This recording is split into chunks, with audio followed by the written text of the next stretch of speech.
Аның белән Ләлә Зайнуллина таныштыра. Исәнмесез, республикабызда китапларның төрлесе нәшр ителеп килә. Алар арасында тарих пәрдәсен күтәреп, дөреслекне ачатырганнары булуы аеруча куанычлы. Татар әдәбияты классигы, сәясәт һәм җәмәгать эшлеклесе Гаяз Исхакыйның иҗаты бай. Туына 145 ел тулу уңайыннан Татарстан Республикасы Фәннәр Академиясының Галимҗан Ибрахимов исемендәге Тел, әдәбият һәм сәнгать институты Гаяз Исхакый көндәлекләре һәм Гаяз Исхакый милли куәтләр бардыр китапларын тәкъдим итте. Без ике телдә милли куәтләр бардыр дигән китапны әзерләдек. Бу китапка да Гаяз Исхакыйның төрле елларда Русиядә яшәгәндә дә, мөхаҗирлектә яшәгәндә дә төрледән төрле хезмәтләр керделәр. Ни кызганыч, татарларның да күбесе туган телебездә укый белми. Алар Гаяз Исхакыйның кем булуы, аның иҗаты рус телендә әсәрләре белән кызыксына. Татар дөньясы өчен Гаяз Исхакый шәхесе мәгълүм булса да, әле менә рус телле дөньясында аның исеме бик үк мәгълүм түгел, чөнки тәрҗемәләре шактый аз. Аеруча инде бу аның публицистикасына, тәнкыйти мәкаләләргә карый торган проблема.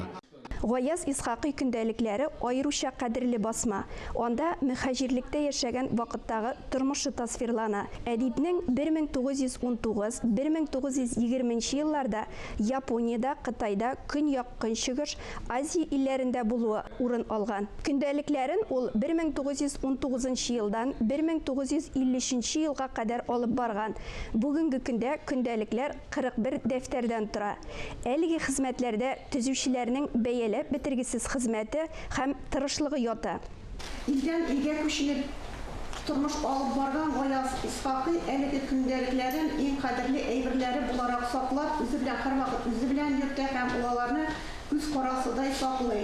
Кайчанда булса туган иленә кайтырлар һәм үзенең милли көрәш өлкәсендәге эшчәнлеге тарихы халкыма барып ирешер дип өметләнеп яши. Менә 70 елдан соң булса да, әлеге көндәлекләр безнең Фәннәр Академиясына кайтып иреште. Басма татар әдәбияты мәдәнияте тарихы белән кызыксынучыларга тәкъдим ителә. 2018 елны Гаяз Исхакыйның юбилей конференциясын үткәргән вакытта аның кызы Сәгадәт Чыктай ясаган, әзерләгән фонд җитәкчесе Түләй Дуран ханым Казанга тагын бер шимадан, зур шимадан белән материаллар алып килде. Аларның бер өлеше Гаяз Исхакыйның үзенең көндәлекләре, бер өлеше Сәгадәт ханымның көндәлекләре дә бар алар арасында. Гаяз Исхакыйның көндәлекләре беренче тапкыр тулы килеш басылып чыктылар. Көндәлекләрнең дөньяга чыгуы Гаяз Исхакыйның мөхаҗирлек чорындагы тормышындагы томанлы сәхифәләрен киңрәк ачып, аның эшчәнлеге һәм иҗатын дөрес бәяләргә ярдәм итәр. Китап киштә безгә Татарстанның халык шагыйре, балалар язучысы Роберт Миңнуллинның «Мәхәббәтле күзләрем» китабы өстәлде. Китапның исеме юкка гына «Мәхәббәтле күзләрем» дип аталмый. Күз шагыйрьнең күңел халәте. Әлеге басма Роберт абыйның нәшрияткә үзе китергән соңгы кулъязмасы. Быел Роберт Миңнуллинның бакыйлыкка күчүенә 3 ел. Ул инде яшьтән бирле китап җыючы кеше, соңгы елларына бигрәк тә улая башлагач, карале без әйтәбез, яз турында алай шигырьләр юк, көз турында шигырьләр бик күп. Бу шатлык ул безнең гаилә өчен генә дә түгел, ул әлбәттә аның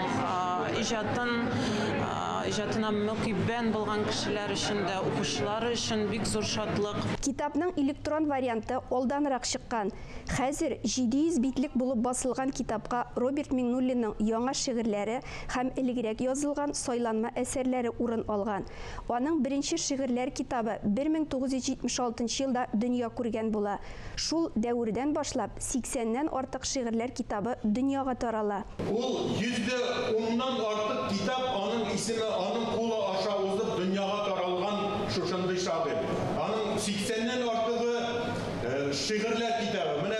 Менә бу китап минем исәпләвем буенча аның 82нче шигырьләр китабы. Роберт Миңнуллинның иҗаты шын бриллиант кебек.